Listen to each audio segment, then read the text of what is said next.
പിണറായി സർക്കാർ ജനകീയ സർക്കാർ എന്നാണ് PRD വഴി പരസ്യം ചെയ്തുകൊണ്ടിരിക്കുന്നത്. ഒരുപാട് വസ്തുതകൾ മറച്ചു വെച്ചുകൊണ്ട് വലിയ തോതിൽ പരസ്യങ്ങളിലൂടെ ഈ വരാൻ പോകുന്ന തെരഞ്ഞെടുപ്പിലെ ഭരണവിരുദ്ധ വികാരത്തെ നേരിടാനാണ് സർക്കാർ ഉദ്ദേശിക്കുന്നത്.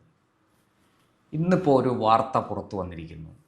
പെൻഷൻ പ്രായം കൂട്ടാനുള്ള ആലോചനയിലാണ്. 56 വയസ്സാണ് ഇപ്പോൾ വിരമിക്കൽ പ്രായം. പക്ഷെ അത് 60 ആക്കാനാണ് സർക്കാർ ഉദ്ദേശിക്കുന്നത്. ആ തരത്തിലാണ് വാർത്തകൾ പറയുന്നത്. സത്യത്തിൽ ഇത് ചെറുപ്പക്കാരെ ദ്രോഹിക്കുന്ന ഒരു നയമല്ലേ? ഈ പെൻഷൻ പ്രായം കൂട്ടുന്നതിലൂടെ സർക്കാർ എന്ത് നേട്ടമാണ് ഇവിടെ ലഭിക്കാൻ പോകുന്നത്?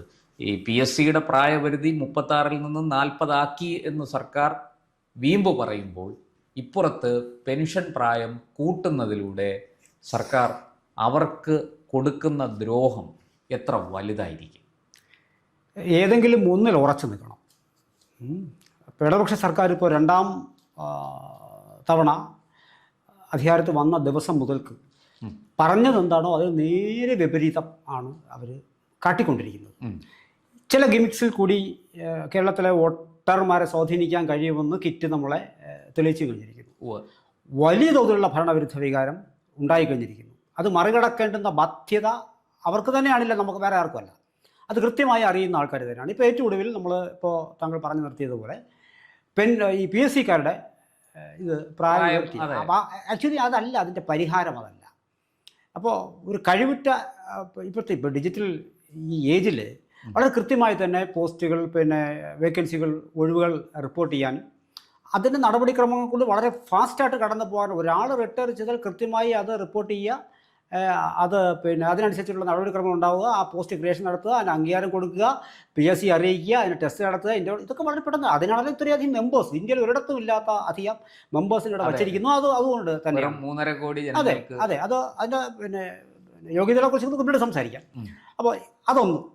അപ്പോൾ ഇവിടെ 36-ൽ നിന്ന് 40 ആക്കി എന്ന് പറയുന്നു. മറ്റു ചില വിഭാഗങ്ങൾക്ക് 45 വരെ ആക്കി എന്നുള്ള.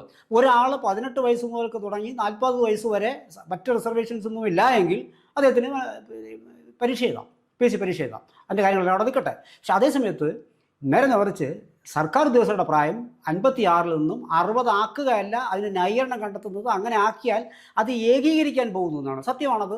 60 വയസ്സ് വരെ ഉള്ള ഇപ്പോൾ രണ്ട് തട്ടിലുള്ള ആൾക്കാർ സർക്കാർ സർവീസുകളുണ്ട്.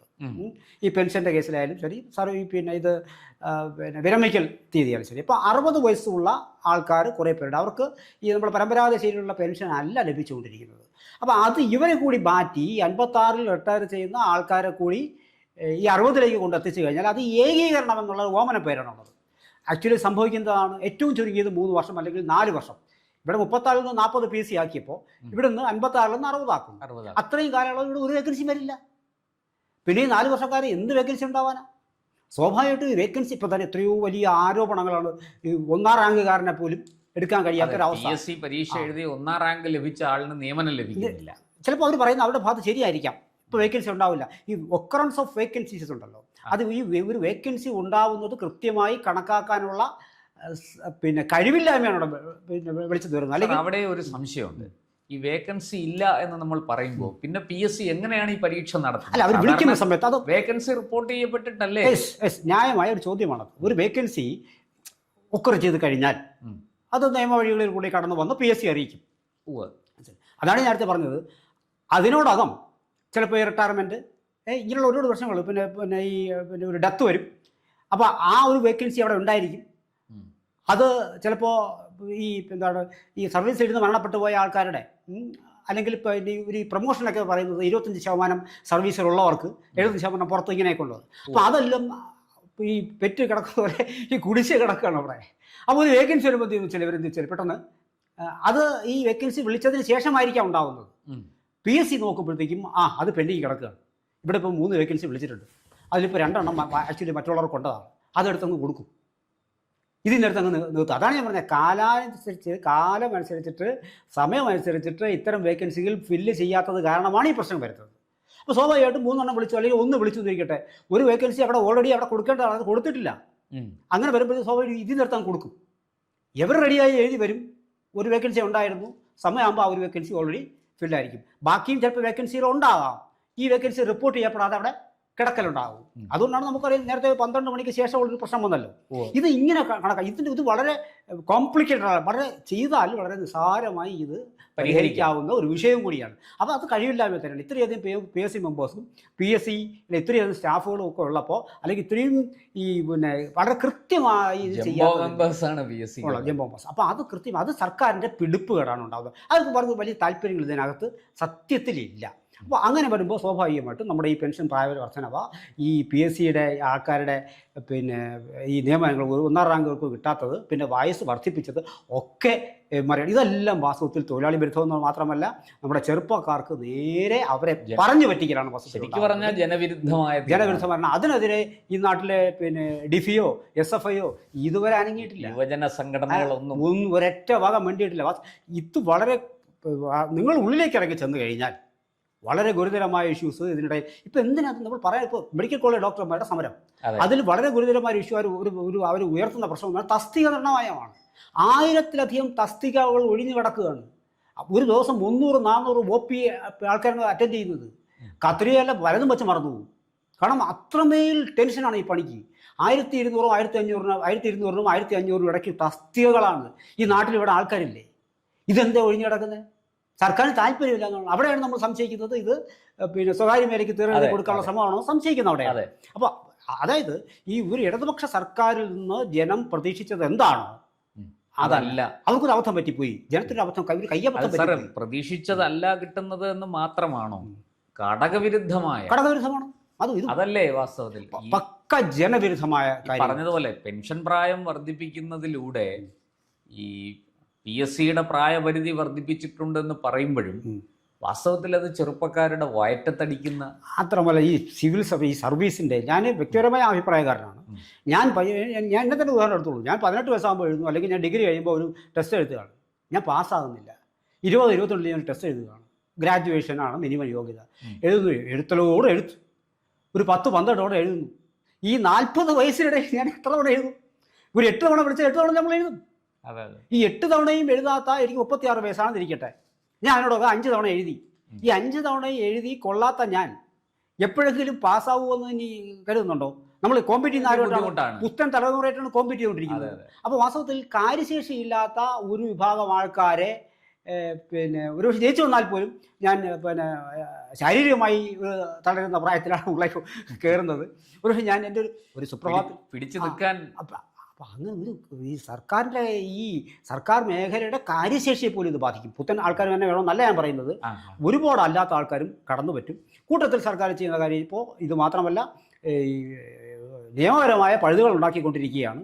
എങ്ങനെ താൽക്കാലിക ജീവനക്കാരെ സ്ഥിരപ്പെടുത്താം എന്നുള്ളത്. അത് കോടതി എത്ര അഭിപ്രായം പറഞ്ഞു, ഇടപെട്ട് അത് തടഞ്ഞു. പക്ഷേ അതിൻ്റെ ഇടയിലും നിയമത്തിലെ ലൂപ്പ് ഹോളുകൾ കണ്ടുപിടിച്ച് ഇതൊക്കെ ചെയ്യാൻ ഇടതുപക്ഷ സർക്കാർ വിദഗ്ധരാണ്. സംശയം എന്താ, ഇപ്പോഴും CPMന് അത്തരത്തിലൊരു ശേഷിയുണ്ട്. ഇപ്പോൾ കഴിഞ്ഞ ദിവസങ്ങളിൽ CPM കേരളം ഒട്ടാകെ ചില പ്രകടനങ്ങൾ നടത്തിയിരുന്നു. ഇപ്പോഴും അന്ധമായിട്ട് ഈ പിള്ളേർ, ഈ ചെറുപ്പക്കാർ റോഡിലാണ്. എന്തോ ഒരു സംഭവം കഴിയുമ്പോൾ അത് വാസ്തവത്തിൽ തെറ്റിദ്ധരിപ്പിക്കപ്പെട്ടിട്ട് പോലും കൂടെ നിൽക്കുന്ന ചില ആൾക്കാർ ഇപ്പോഴും ഉണ്ട്. അതാണ് നമുക്ക് വാസ്തവത്തിൽ ഇത് വാസ്തവത്തിൽ SFIയും KSUവും ABVP ഒക്കെ കൂടെ ഒരുമിച്ച് നിന്ന് പോരാടേണ്ടതാണ്. അങ്ങനെയാണ് കേരളത്തിന്റെ സവിശേഷ സാഹചര്യം. തീർച്ചയായിട്ടും ചെറുപ്പക്കാരുടെ യുവജന സംഘടനകൾക്ക് ഇതിനകത്ത് വലിയ ഒരു കേരള സ്റ്റോറി അങ്ങനെ ഉണ്ടാവേണ്ടതാണ്. മറിച്ച് ഇത്രയൊക്കെ ചെയ്തു വെച്ചിട്ട് എന്നിട്ടും പരസ്യങ്ങളിൽ കൂടി അതിനെ മറികടക്കാൻ ശ്രമിക്കുകയാണ്. മറ്റൊരു ചോദ്യം, ഈ അപ്പോൾ വാസ്തവം പറഞ്ഞാൽ ഈ പരസ്യം ഇത്രയും വ്യാപകമായ രീതിയിൽ പരസ്യം കൊടുക്കുന്നത് എന്തൊക്കെയോ മറച്ചു വയ്ക്കാനാണ്.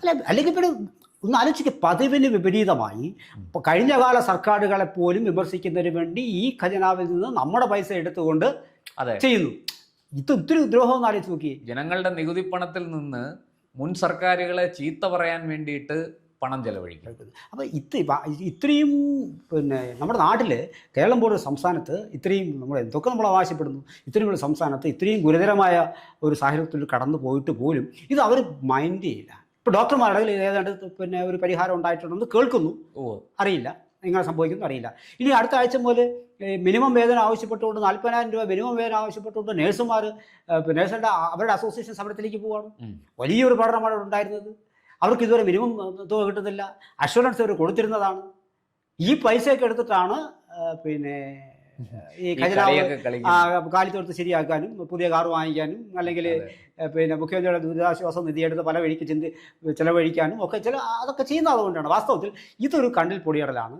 അപ്പോൾ ഇനി ഇത്തരം ഈ പെൻഷൻ പ്രായം വർദ്ധിപ്പിക്കും എന്ന് പറയുന്ന ഒരു സംഭവം ഒരു കൊടിയിട്ട് നോക്കുകയാണ്. ഇതെങ്ങനെയാണ് ഇതിൻ്റെ റെസ്പോൺസ് എന്ന് അറിയാം. ഇതിൻ്റെ മുന്നിൽ തന്നെ CPM തന്നെയാണ്. CPM വാർത്ത കൊടുക്കുന്നതും CPM അല്ലാതെ ഇത് പാർട്ടിക്കുള്ളിൽ ചർച്ച ചെയ്യുന്നതിനിടയ്ക്ക് മാധ്യമങ്ങൾക്ക് ചോർന്ന് കിട്ടുന്നില്ല. ആര് ചോർന്ന് കൊടുക്കാൻ? ആ പാർട്ടിക്ക് ചോർന്ന് പോകാതെ കാര്യങ്ങളെയൊക്കെ കൊണ്ടുപോകാനൊക്കെ ഈ പാർട്ടിക്ക് അറിയാം.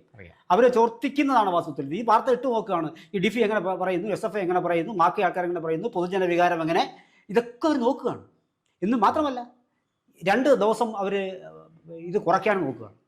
ഈ പ്രവൃത്തി ദിവസങ്ങൾ നല്ലത് തന്നെ. അതായത് ഇപ്പോൾ നമ്മൾ ശനിയാഴ്ച എന്നുള്ളത് മാറ്റിയിട്ട് ശനിയാഴ്ചയും കൂടി അവധി കൊടുത്തുകൊണ്ട് തിങ്കൾ തൊട്ട് വെള്ളി വരെ മാത്രം 5 ദിവസം.